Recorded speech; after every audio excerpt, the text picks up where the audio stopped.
नमस्कार दोस्तों, स्वागत करता हूँ आप सबको। तो यहाँ पे इस वीडियो में मैं बात करूँगा ऐसा चीज़ की जो आप हर दिन अपने लाइफ में, डे टू डे लाइफ में हर दिन देख रहे हैं, उसको जानते हैं और आपके साथ भी हुआ है। ऐसा बहुत बार ऐसा हुआ है कि आप खुद उस चीज़ का शिकार हुए हैं। ये बहुत बार ऐसा हुआ है, तो मैं उसके बारे में बात करूँगा ऐसा क्यों होता है। ठीक, जैसे जब हम किचन में ऑनियन काटते हैं, प्याज को काटते हैं, तो क्या होता है, हमारे आंखों से आंसू टपकता है।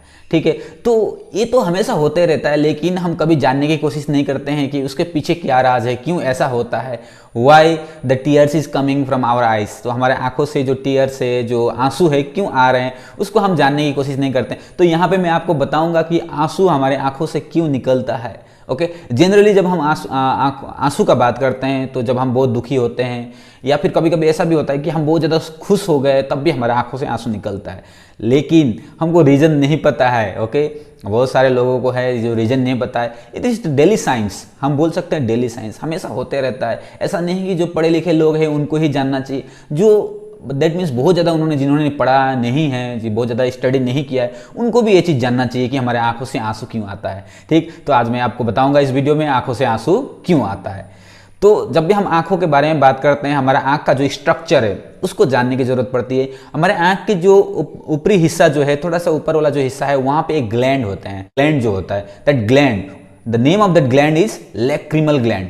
उस ग्लैंड का नाम है लैक्रिमल ग्लैंड, या फिर हम उसको आंसू ग्लैंड भी बोल सकते हैं। दैट मीन्स आंसू रहता है उसमें, टीयर्स रहते हैं। ठीक है, तो जब भी वो आंसू का ग्लैंड इरिटेट होता है या उसको कोई इमोशन स्टिक करता है, तब जाके हमारे आंखों से आंसू निकलता है।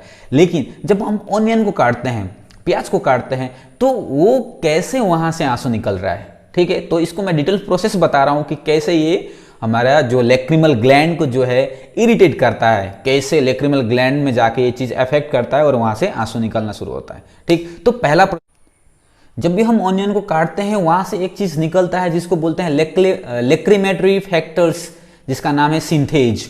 सिंथेज निकल के हवा में चला जाता है। ओके, अब ये सिंथेज क्या करता है, जैसे सिंथेज हवा में चला गया, उसके बाद वो क्या करता है, जो प्याज में, जो ऑनियन में एमिनो एसिड होता है, सल्फ ऑक्साइड एमिनो एसिड होता है, उस एमिनो एसिड को सल्फेनिक एसिड में कन्वर्ट कर देता है। क्या करता है, जो सल्फ ऑक्साइड एमिनो एसिड को सल्फेनिक एसिड में कन्वर्ट कर देता है। लेकिन अब ये जो सल्फेनिक एसिड जो बना है ऑनियन के अंदर में, जो सल्फेनिक एसिड बन गया, वो अनस्टेबल होता है। दैट मीन्स सल्फेनिक एसिड के रूप में नहीं रहेगा, वो क्या हो जाता है, सिन प्रोपेंथियल एस ऑक्साइड में कन्वर्ट हो जाता है। फिर से बताऊं, सिन प्रोपेंथियल एस ऑक्साइड में कन्वर्ट हो जाता है, और उस सिन प्रोपेंथियल एस ऑक्साइड जो है हवा के थ्रू हमारे आंखों में चला जाता है और जाके लेक्रिमल ग्लैंड तक पहुंचता है। उसके बाद लेक्रिमल ग्लैंड को क्या करेगा, इरिटेट करेगा, उसके बाद आंसू निकलना शुरू होता है। ठीक है, सिंपल प्रोसेस है। आपको पहली बार आप सुन रहे होंगे तो मैं भी इसको, आपको लग रहा है कि कुछ अलग चीज है, लेकिन बहुत ही सिंपल तरीके से है। प्याज को जैसे काटेंगे, लेक्रिमेटरी फैक्टर रिलीज होता है, जिसको हम बोलते हैं सिंथेज। ओके, सिंथेज रिलीज होता है। जैसे ये सिंथेज रिलीज होगा, ये सिंथेज क्या करेगा, जो ओनियन के अंदर में सल्फ ऑक्साइड एमिनो एसिड है, उसको कन्वर्ट कर देता है किसमें, सल्फेनिक एसिड में कन्वर्ट कर देता है। किसमें कन्वर्ट कर दिया, सल्फेनिक एसिड में कन्वर्ट कर दिया। Now this sulphenic acid is unstable, that means वो स्टेबल नहीं है, सल्फेनिक एसिड के फॉर्म में वो नहीं रहेगा। वो क्या हो जाएगा, कन्वर्ट हो जाएगा सिन प्रोपेंथियल एस ऑक्साइड में कन्वर्ट हो जाएगा। किसमें कन्वर्ट हो जाएगा, सिन प्रोपेंथियल एस ऑक्साइड में कन्वर्ट हो जाएगा।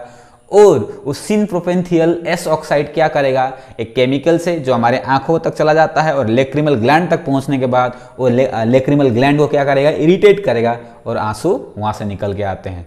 तो आशा करता हूं ये जो साइंस था बिहाइंड ऑनियन के पीछे में जो साइंस था, आपको समझ में आया होगा। और एक चीज आप ना भूलिए, एवरीडे जो 10 क्लास से रिलेटेड जो वीडियोस जो है 7 बजे को मैं अपलोड करता हूं। जो भी क्लास 10 से रिलेटेड स्टूडेंट हैं, चाहते हैं, उनके पेरेंट्स जो है कि चाहते हैं कि साइंस को बहुत अच्छी तरह से समझना है, तो बिल्कुल भी चैनल को सब्सक्राइब करके हमारे साथ बने रहिए। मैं वहाँ पे साइंस पढ़ाता हूँ everyday at 7 PM, don't forget.